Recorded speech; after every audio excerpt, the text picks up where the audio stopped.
ఫిర్యాదు చేయడం ఇంతవరకు కాగు పైన కాగు రాజీవ్ గాంధీ ప్రధానమంత్రిగా వ్యతిరేక రిపోర్ట్ ఇచ్చారు.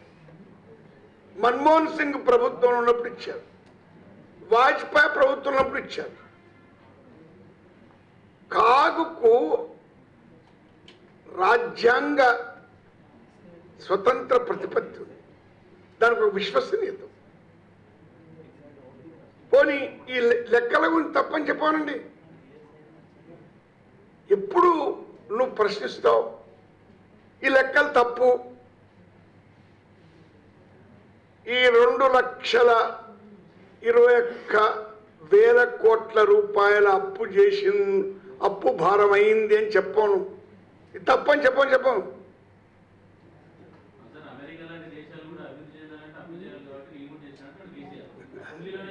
నువ్వు అప్పు చేసేందుకే 3% లిమిట్ అయ్యా. అప్పు చేద్దని మేము అంటలే కదా. నీకు లేని ఆస్తి ఇస్తావా అప్పు అంటే? నీ దగ్గర 10 తులాల బంగారం ఉంది, 10 తులాల బంగారం పెడతావు. నేను ఇంకా భవిష్యత్తులో ఇంకా 20 తులాల బంగారం ఉంటాను, 30 తులాల బంగారానికి రోడ్లు ఏమంటే ఇస్తాడా ఎవడైనా? నేను లేని ఆస్తి కొరకు అప్పటికే కదే. చిన్న విషయం. ఇక్కడ వాళ్ళు ఏం చెప్పారు? నీ దగ్గర ఈ ఆస్తి లేదు, లోటు బడ్జెట్ తగ్గించావు, అంకెల గారిడి చేశావు. అంకెల గారిడిని నేను 69 నుంచి ఇప్పటిదాకా వింటున్నా. నేను ఎమ్మెల్యేగా ఉన్నప్పటి నుంచి మేమందరం కూడా ఢిల్లీలో ఉన్నా, ఇక్కడ ఉన్నా, ప్రతిపక్షంలో ఉంటే అంకెల గారిడి అంటుంటాం, స్టాటిస్టికల్ జగిలరీ అంటుంటాం. సరేనా? ఈ అంకెల గారిడి అనలేదే టిఆర్ఎస్ ప్రభుత్వం. ఈ తప్పు లెక్క చెప్పాలి కదయ్యా. ఇలా తప్పు చెప్పాలండి ఫైనాన్స్ మినిస్టర్ గారిని. కేసీఆర్ ఎక్కడ వండుకుంటే మాట్లాడు లేచి మాట్లాడినాడు. 2 గంటలు మాట్లాడుతూ మాకు అర్థం కాదబ్బా.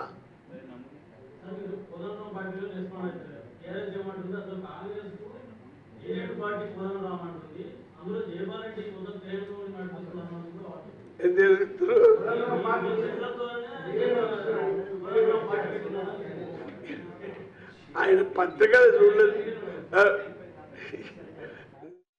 తెలంగాణలో ఎంతమంది అయితే ప్రగతిశీలక మేధావులు ఉండరో, ప్రజా సంఘాలు ఉన్నవో, లేక అల్పసంఖ్యాక వర్గాలు, క్రైస్తవులు అనుకోండి, మహమ్మదీలు అనుకోండి, ఇతని టిఆర్ఎస్ నమ్మొద్దు. మోడీ మిత్రుతను ఈ విషయంలో విస్పష్టంగా అందరూ అర్థం చేసుకోవాలి. ఎవరేం చెప్పినా నాకుండే అనుభవంతో నేను మనం చేస్తున్నాను. అయితే మరొక ప్రశ్న, టీడీపీ, వైఎస్ఆర్సిపి, కొత్త పార్టీలు, పవన్ కళ్యాణ్, ప్రజా సంఘాలు ఆంధ్రలో వాళ్ళకి ఏం కావాలో అడుగుతున్నారు. ఏమడుగుతున్నారు? ఉమ్మడి ఆంధ్రప్రదేశ్ విభజించినప్పుడు చేసిన చట్టంలో ఏ హామీలు ఇచ్చారో వాటిని అమలు చేయమని అడుగుతుంది.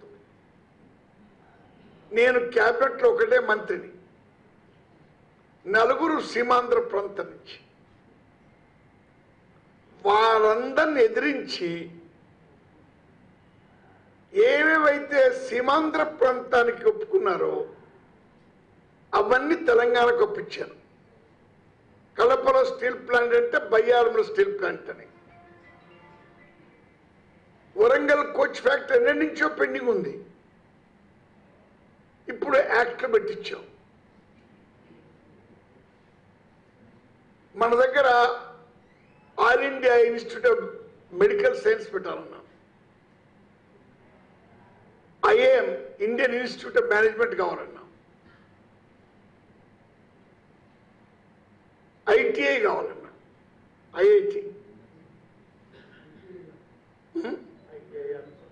ఐటీఆర్ పాస్ ఆదిపట్లో ఏది సాధించలేదు.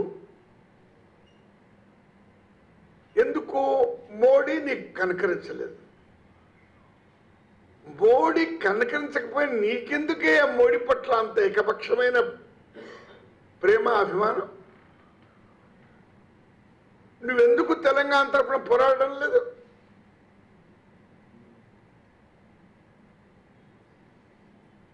ఎందుకు పోరాడడం లేదు?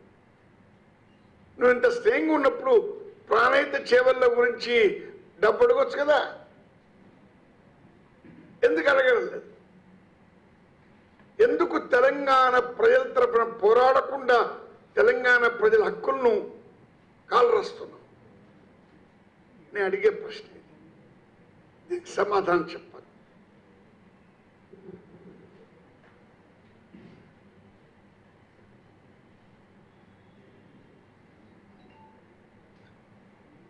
ఇదొక అంశం.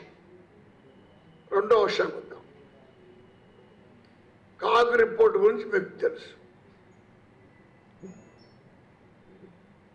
వాజ్పేయి ప్రధానమంత్రిగా ఉండగా, మేమంతా ప్రతిపక్షం ఉండగా, పార్లమెంట్ ఫైనాన్స్ కమిటీ ఒకటి ఉంటుంది, స్టాండింగ్ కమిటీ. ఆ స్టాండింగ్ కమిటీలో ఎఫ్ఆర్బిఎం యాక్ట్ వచ్చింది. కేంద్ర ప్రభుత్వంలో మొట్టమొదటిసారిగా ఎఫ్ఆర్బిఎం యాక్ట్ వచ్చింది. మేము ప్రతిపక్షంలో ఉన్నాం. నేను ధైర్యంగా ఆనాడుండే వాజ్పేయి ప్రభుత్వంతో సహకరించాను. ఈ ఎఫ్ఆర్బిఎం యాక్ట్ యొక్క సారాంశం ఏంటి?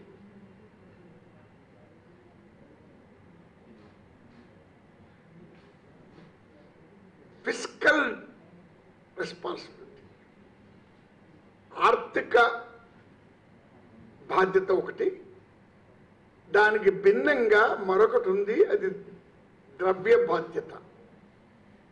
నువ్వు ఎంత అప్పు తీసుకోవచ్చు, నీకెంత లోటు బడ్జెట్ ఉండాలా, ఏ మేరకు ఉండాలా. అడ్డగోలుగా లోటు బడ్జెట్ పెంచితే ముందొచ్చే తరాల మీద లెక్కలేని భారమే కాకుండా వెంటనే అన్ని వస్తువుల రేట్లు పెరుగుతాయి.